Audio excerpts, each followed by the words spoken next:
Marco, and in this video, hey, this is Marco, and in this video I'm going to show you how to check saved snaps in Snapchat. But before I show you how to do this, subscribe to the channel, it helps me out a lot.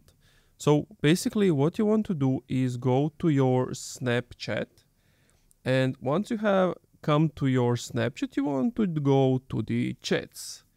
Now select the chat you want to see the saved snaps from, click on it.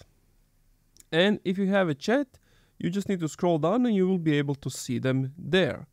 But if you don't see them, long hold and then click on here at the top, view friendship. So click on view friendship.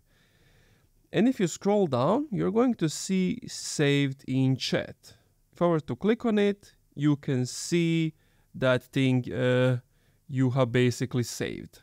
And this is doable for all of your friends on Snapchat. And that's it. Thank you for watching this video. If you enjoyed, leave a like, comment, subscribe.